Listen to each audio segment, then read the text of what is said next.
Hey guys, this is your High Fist here with another juicy video. As always, sorry for the audio quality guys, my heart really bleeds for you. As always, thank you to Stephen Erikson for sharing and almost commenting on my last video. My last two videos because I forgot to thank him in the previous one. So thank you Mr. Erikson for almost commenting twice. We have something interesting today guys. A feminist critique of the Malazan Book of the Fallen. As in a feminist analysis of the 10 big books. So let me pull up my notes and get started. Now, you could of course wonder why your High Fist of all people would be qualified to speak on such a subject, but let's face it, even though there are Malazan videos out there with a female perspective or a feminine perspective, I don't think there's anything out there which is an explicitly feminist perspective, as in an ideological assessment of the series where we view it through a clearly defined feminist lens. And that's what we're about to do here today. I did wonder how I was going to pull this off, since feminism itself in the modern context has become more of an umbrella term for many different perspectives rather than one strict narrativized school of thought. And it's also become a deeply political term where the word now seems to mean different things for different people, and various ends of the political spectrum use this term to reinforce their own existing views. So I said, you know what? Let's avoid all that nonsense and let's just do this the old-fashioned academic way. I've picked one extremely influential feminist intellectual, and I will now be analyzing the series through the prism of her work. Her name is Cynthia Enloe. Some of you might have heard of her. I hope most of you have heard of her. She's one of the pioneers in terms of bringing feminism to my own fields. So international relations, political science, war studies. In my field, she was one of the first thinkers to bring a feminist approach to studying these disciplines. And she really did change the way that these disciplines were studied, because not only were these fields male dominated, but they were also dominated by the masculine perspective, so to speak. Her most influential book is called Bananas, Beaches and Bases, written in 1990. It's an incredibly well-researched and well-argued book. For anyone interested in feminism, it's a must-read. Let me explain the gist of her work for those unfamiliar with it. So Cynthia Enloe had a very basic approach which could be summed up in three words that she used often: making women visible. That was the basic argument. She claimed that in order for us to understand how the world functions, for us to understand world history, world politics, for us to truly look at how everything functions, we cannot just look at officials in positions of power. We cannot just look at policymakers. We also need to look at the impact of ordinary people and the impact of domestic and personal life in shaping the world. She claimed that the world was constantly being changed by regular people like you and I, especially women, in ways that the experts did not notice. She used very interesting examples to prove this as well, right? The wives of CIA operatives, women working as housemaids in Saudi Arabia, daughters in many sub-Saharan African countries who insist on going to school even when education for girls is banned, women working as prostitutes near foreign military bases, secretaries of diplomats. These are all women whom you're never going to read about in a conventional political science or history textbook. But they changed the world just as radically as a Margaret Thatcher or a Hillary Clinton ever would. They are not women in power. They are just ordinary women. Take something like the anti-slavery movement, for example, which today is more or less portrayed as an all-male movement, with the exception of Sojourner Truth and all that. There are so many regular women whose names will forever be lost in history who played a pivotal role in that movement. The sugar boycott of the slave trade by British women, for example, which was one of the first real crippling economic blows to the slave trade, that was something predominantly orchestrated by housewives sitting at home, because they were the decision makers in terms of household consumption. Most males in that era had no idea what brand of sugar was being purchased at home. That was a traditionally feminine decision, and the women decided en masse to boycott the sugar being sold by the slave owners. So it was these nameless homemakers who dealt the first major blow to the slave owners, not these historical freedom fighters and figures that we read about. So that's the basic premise of Cynthia Enloe's work, that many nameless and invisible women have essentially determined what the world looks like today, and that our domestic lives and personal lives play just as big a role in shaping the world as official policy does. She also gives many examples in her work of how women as mothers, as daughters, as sisters, as wives, as objects of sexual or romantic desire in a patriarchal culture, as decision makers in the domestic affairs of their homes, like the sugar boycott example that I just gave you, as people who determine the moral values of the next generation, as mothers and teachers, blah, blah, blah. She argues that women, all these women, have had a far bigger impact on crafting the world than we think. And she also asserts that you will never truly understand how the world works if you're ignorant of this, that you can't really call your analysis or your content feminist unless you're cognizant of things like this. Her argument, by the way, was also a new perspective for feminism at that time, because a lot of mainstream feminism at the time, and actually even today, often focuses on the women in power, not the invisible women. So the objects of feminist analysis in academia, in political science, for instance, would often be figures like Angela Merkel, Margaret Thatcher, blah, blah, blah. And while it's no doubt important for figures like that to break through the glass ceiling, it's equally important for us to understand that there are billions of women around the world who influence it in ways that we don't even realize. So even within the various schools of feminist thought which study power, Cynthia Enloe's work was quite radical, and it opened up a completely new way of looking at history and politics, of asking, okay, so where are the women? Is it just the ones in power who matter, or are there ordinary women changing the world as well? And in fact, her work is so influential that even today, even though it's been over 30 years since that book came out, even today, the International Feminist Journal of Politics has the Cynthia Enloe Award for cutting-edge feminist researchers in political science, right? So that's all about Cynthia Enloe. Let's move the discussion to the 10 big books. As we all know, the Malazan Book of the Fallen is a deeply feminist series.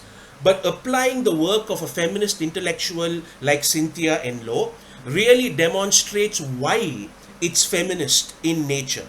Because it shows us that the world building in the Malazan series is deeply aware of these invisible women as well, not just the women in power. Cynthia Enloe has two terms called gender curious and gender blind. Gender curious is a feminist approach that she says we must have, where you're constantly looking at the world and you're asking yourself where the women are and what the role of day-to-day women are. Gender blind is when you're obviously blind to this phenomenon and you're not really aware of the role of women in history, especially the invisible ones. And I think this distinction is very important in literature, movies, blah, blah, blah, and particularly the fantasy genre, where there's currently so much talk about representation, right? Particularly racial and female representation. Because I would argue that many fantasy writers today are still gender blind, but they pretend to be gender curious simply by having women in positions of power or as badass warriors or whatever in their stories. Whereas Erikson, as I hope to demonstrate, is legitimately gender curious. He's legitimately feminist because the impact of women in the Malazan Book of the Fallen go way beyond simply a queen or a powerful goddess, and the role that they play in the history of the story, in the themes that are being explored, all of that is on a completely different level. I've often used the word tokenistic when I talk about the portrayal of races and all that, right? And people might wonder what the hell I mean by that.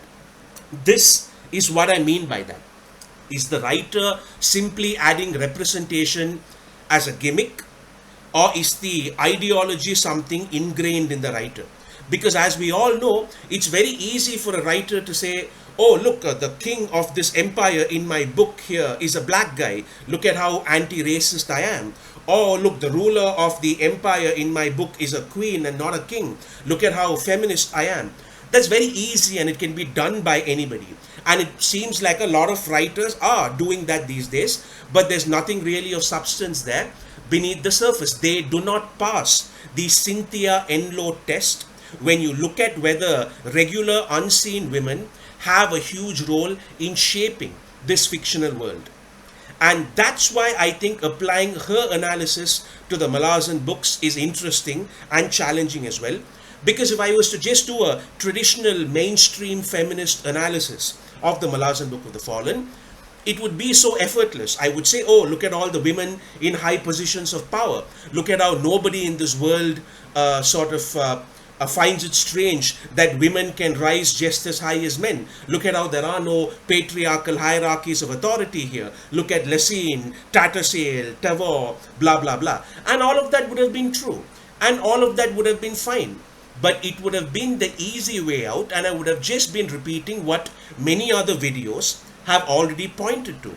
So for Cynthia Enloe to give the 10 big books her stamp of approval, these characters must stand out beyond simply having prominent positions of power. My first pick for this roster that we can throw out for this test would be Apsala, because she is a character who in many ways encapsulates this dichotomy in the two different feminist approaches. On the one hand, she is extremely powerful, a high-ranking member of House Shadow. She's the super-duper badass. She's a historically significant figure in every way, and she's a symbol for the empowerment of women and all that. But the other side of her is the nameless, invisible fisher girl whom we know nothing about, for whom Crocus crosses an entire continent and changes the world in his own way. In Enloe's analysis, stuff like this is really important when it comes to understanding the impact of women in history as lovers, wives, blah, blah, where many male figures who have themselves been remembered as historical figures were put on that journey because of their desire for the opposite sex manifesting in some way. And the 10 big books are full of these stories. We have many historical figures who are about to carve out a historical path for themselves. And they have this feminist presence which spurs them along in some way, either positive or negative. Remember Dalis, for instance, the girl Casa was in love with. And a big part of why he wants to go out and conquer the world is to impress her. And it puts him on this journey that changes not just him, but the world. Cynthia Enloe's point is that historians will remember Casa, but not Dalis, without whom none of this would have been possible. And this whole idea of you need to conquer women, this masculinized age of coming narrative that for a boy to become a man, you need to be a badass, go ravish women and conquer lands and all that, that plays such an invisible but prominent role in Teblaw life, which leads to their downfall. The sum of all these parts is what determines the history of a people, right? And that includes how well you understand the role of women in your society, which is Cynthia Enloe's point. The Teblaw have completely lost sight of the role of women in their civilization.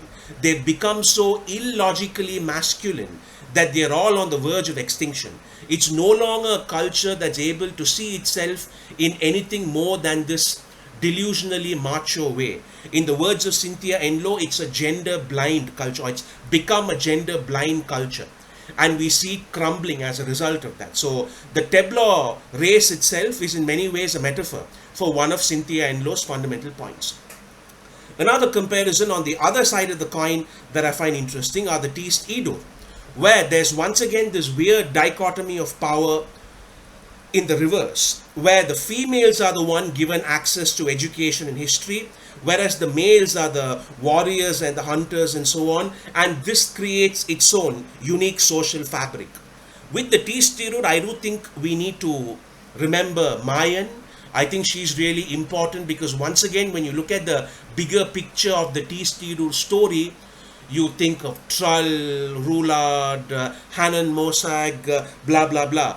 But we need to remember that it was Rulad's desire for Mayan, his brother's fiancée, that was the true catalyst for everything. Of course, you could give people a million official reasons, big picture reasons, policy reasons for why the Idur attacked Letter.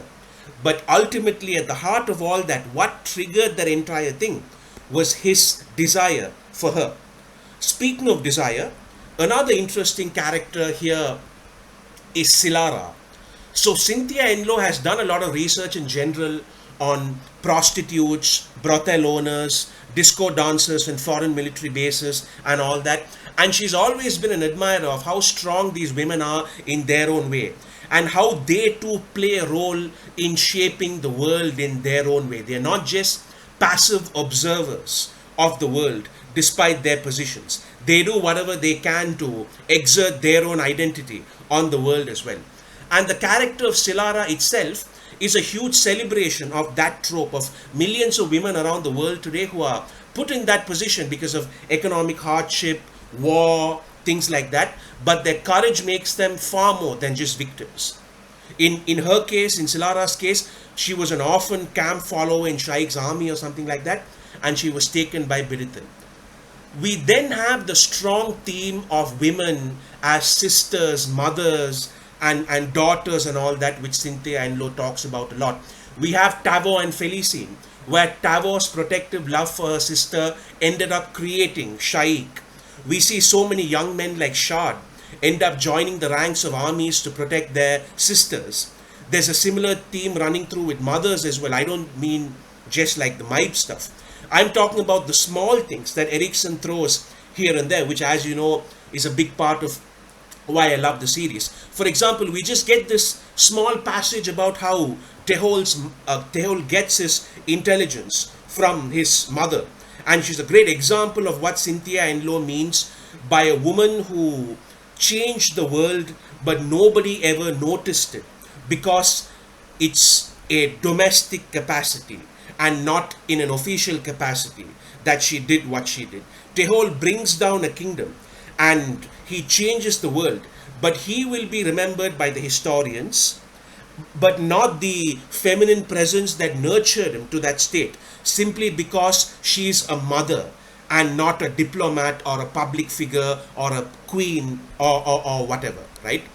More comical examples of this would be stuff like Spindle's shirt, the one made of hair, Bottle's grandmother who taught him the arts of old magic while he played with dolls as a kid. So even though these are all tongue-in-cheek, these little tidbits are what shows that Erikson truly understands the impact of like the women in your family and all that when you actually go on to live your lives, that they change lives in many invisible capacities that we couldn't catch with the naked eye. The bone hunters are literally alive today only because of Bottle's grandmother, because his magic is such a huge part of what saves them in Yucatan. But she's just this unnamed invisible presence. Another old man, grandpa, would be Kimlock the Spirit Walker, who gives Fiddler that conch which saves them during the Path of Hands and really kind of messes up the Path of Hands. He doesn't give them the conch because of some grand historical event or official strategy or whatever. He gives it to them because they saved his granddaughters.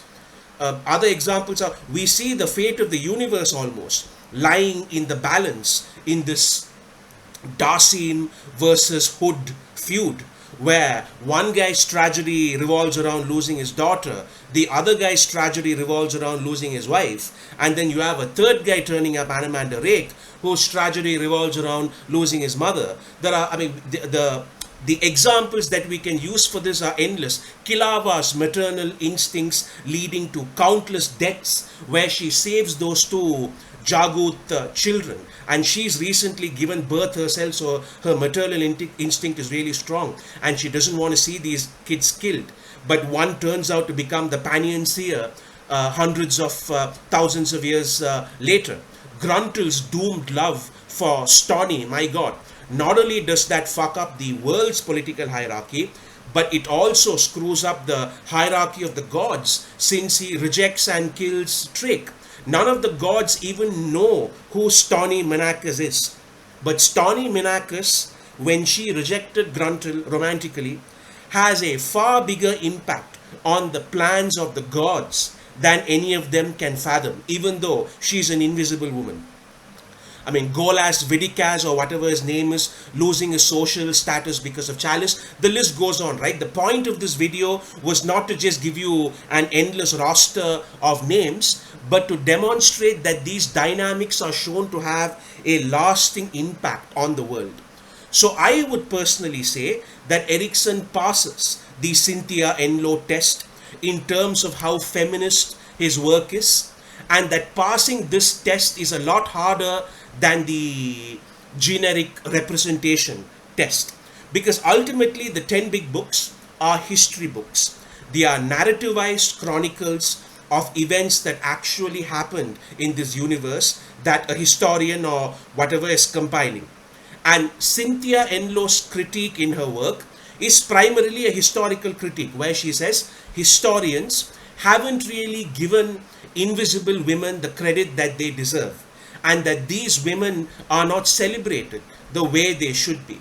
And ironically, the crippled god turns out to be far more feminist than most real life historians, because he does highlight their stories. We do hear about Silara, Felicine, Stony. We do get the stories of so many of these women who are not these huge historical figures. They are not queens and goddesses. They are not carving through armies to create a legacy that lasts millennia. No, they're just ordinary women who are mothers, sisters, daughters, lovers, professionals, whatever. And they get as much screen time as the Lacines and the Krugavas and the Tavors in this history that's being compiled by Caminson. We see how it's not just the officials in power or the women in power who decide the course of history. We see that the unseen women play a role too, and we celebrate them. And this is precisely what Cynthia Enloe wanted all along, making women visible, which is something Steven Erikson does very well. So the next time you guys think about feminism or sexism in the 10 big books, ask yourself this question: is it just the Tattersales and Tavors who make this a clear-cut feminist work? Is it just the women in positions of power and the absence of patriarchal hierarchies? Because there are certainly many women in positions of power in this book, right? But is it just this bare minimum standard of feminism that Erikson achieves?